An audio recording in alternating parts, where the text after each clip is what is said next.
Hello बच्चों, so let's understand the question first. The question says which of the following statement is not correct? Okay, so हमें यहाँ पर incorrect statement choose करना है.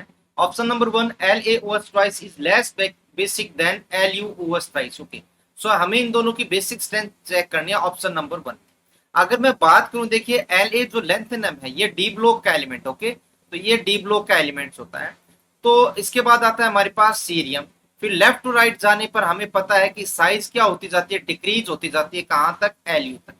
तो यहां पर अगर बात की जाए, हमें पता है कि जो साइज है किसकी? Lu की, वो क्या है? काफी कम है ड्यू टू लेंथेनॉइड कॉन्ट्रैक्शन. तो यहां पर देखिए क्या होगा, ये ऑर्डर ऑफ साइज हो गया. अगर मैं यहां पर बात करूं La के बारे में, तो La के साथ बॉन्ड जुड़ा हुआ है किसका? OH का. यहां पर Lu के साथ बॉन्ड जुड़ा हुआ है OH का, है ना. एक ट्वाइस है एक ट्वाइस है, वो मैटर नहीं है. तो बेसिक स्ट्रेंथ डिपेंड करती है कि OH किस में से आसानी से हट रहा है. तो हमें पता है कि लेफ्ट टू राइट जा रहे हैं, तो लेफ्ट टू राइट जाने पर क्या हो रही है? बॉन्ड लेंथ क्या होती जा रही है? कम. LaO और LaO ये बॉन्ड लेंथ क्या होती जा रही है? कम. अगर बॉन्ड लेंथ कम होगी तो बताइए बॉन्ड एनर्जी क्या होगी? बॉन्ड एनर्जी होगी इंक्रीज. तो बताइए बॉन्ड एनर्जी इंक्रीज होने से क्या फर्क पड़ेगा? बॉन्ड एनर्जी होने से फर्क ये पड़ेगा कि जो बॉन्ड होगा, है ना, Lu-OH विल ब्रेक लेस. तो इसका मतलब ये हुआ कि LuOH बॉन्ड ब्रेक कम होगा. अगर ये ब्रेक कम होगा तो इसका मतलब ये होगा कि बेसिक स्ट्रेंथ क्या हो जाएगी? लेफ्ट टू राइट डिक्रीज होगी. और हमें ये बोला है कि La कम है. नहीं, LaOH ट्वाइस कम नहीं होगा, LuOH थ्राइस कम होगा due to lanthanoid contraction, size decreasing, bond energy increasing. So LuOH bond will break less. इसका मतलब बेसिक स्ट्रेंथ क्या होगी? कम. अगर आसानी से ब्रेक होगा तो बेसिक स्ट्रेंथ होती ज्यादा. So statement one is incorrect. बात करते हैं स्टेटमेंट टू.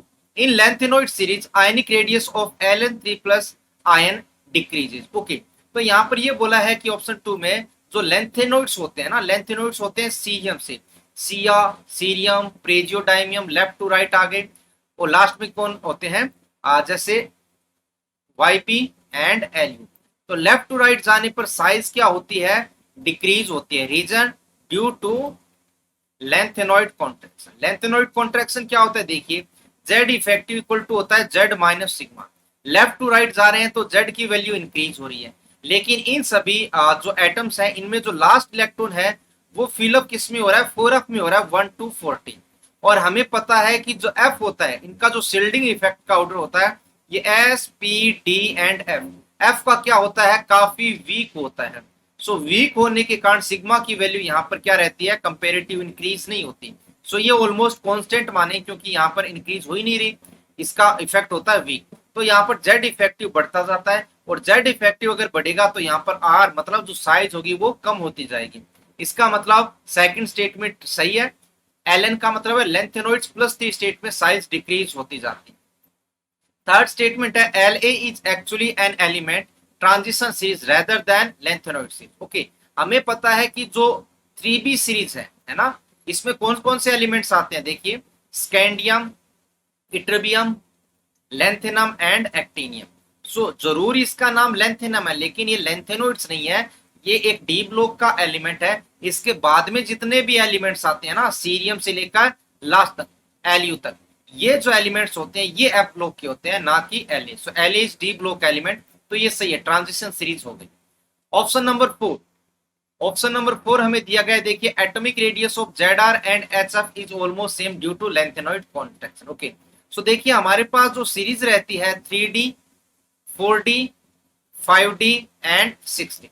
यहां पर रहते हैं element scandium, Y, La and Ac. ठीक है, यहां पर नेक्स्ट एलिमेंट कौन सा आता है? टाइटेनियम,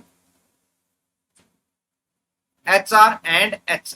तो हमें पता है कि यहां पर इसकी तो रिक्वायरमेंट है ही नहीं, है ना. 6D की रिक्वायरमेंट नहीं है, तो इसको मैं एक बार यहां से आउट कर देता हूं. ठीक है, तो यहां पर La से HF में जब जाते हैं तो हमें पता है कि 14 प्रोटॉन इंक्रीज होते हैं एंड 14 इलेक्ट्रॉन इंक्रीज होते हैं. तो 14 इलेक्ट्रॉन जो होते हैं वो F सब सेल में इंक्रीज होते हैं, जिनका जो Z इफेक्टिव हो, देखिए Z इफेक्टिव इक्वल टू होता है Z माइनस सिग्मा. इनका सिग्मा वी का जस्ट हमें बात की है, तो Z यहाँ पर काफी ज्यादा बढ़ जाता है.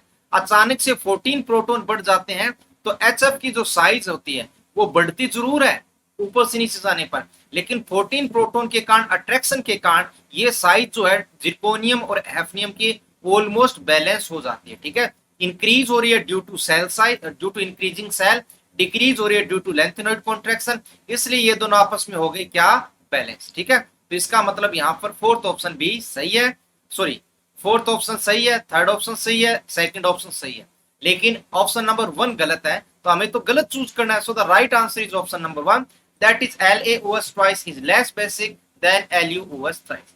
So hope you understand the concept well. Best of luck.